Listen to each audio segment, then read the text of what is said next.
Troisième partie du manga légendaire JoJo's Bizarre Adventure, Stardust Crusader nous raconte l'histoire de Jotaro, petit-fils de Joseph. C'est un délinquant japonais qui possède un mystérieux pouvoir que l'on appelle le stand. Malheureusement, après le réveil d'un mystérieux ennemi, sa mère tombe affreusement malade et il se décide de partir à l'aventure avec ses amis et son grand-père afin de sauver sa mère. Donc là, on entre dans la phase de spoil. Je vous laisse 5 secondes pour partir si vous voulez pas être spoilé. Et allez, c'est parti. Donc bon, commençons par les personnages. Jotaro est très bon, le cliché de la brute au grand cœur. Mais contrairement au cliché, Jotaro est très intelligent. C'est ce qui fait de Jotaro personnage très charismatique. On voit notamment dans son combat contre Darby, où c'était un combat purement stratégique. Et même en général, les combats contre les manières de stand sont des combats très stratégiques. Joseph n'a vraiment pas changé.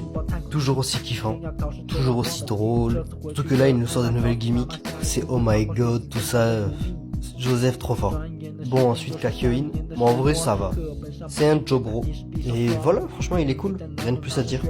Bon par contre si, je trouve vraiment que sa mort, elle est trop abrupte. Et vraiment quand j'ai vu sa mort, la seule réaction possible c'était... Quoi? Tu te dis que le mec il va survivre? Mais non, en fait il est mort. C'est la même pour Abdul. Vraiment, j'étais en mode quoi? Qu'est-ce qui se passe? En plus c'est la fin de l'aventure quoi. Donc on s'est attaché à eux. Et vraiment j'attendais le retour d'Abdul, vu qu'il nous l'avait déjà fait. Mais non. Bon d'ailleurs parlons de lui. Franchement très bon personnage. Il fait partie des rares représentations de personnages noirs dans les mangas. Et franchement il est cool. J'aime beaucoup Abdul. Ensuite, Jean-Pierre Polnareff. C'est le personnage le plus émotif de la partie. Et c'est cool.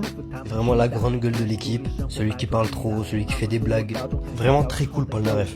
Bon, je vous mens pas. Quand j'avais vu Stardust Crusader, j'aurais voulu que ce soit lui qui meure à la place des autres.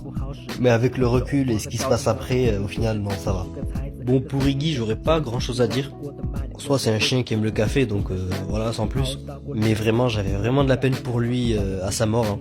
Quand Vanilla Ice, il lui met des coups de pied et tout, j'avais vraiment la haine, vraiment.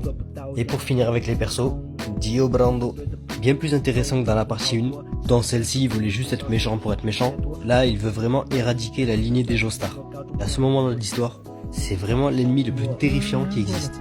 Notamment avec son stand The Ward, Dio était très impressionnant. Et c'est un très bon antagoniste. Bon, je vais conclure avec le scénario. Il est très franchement l'un des meilleurs. Le long voyage, avec tout ce qui est découverte, tout ça, c'est vraiment très intéressant.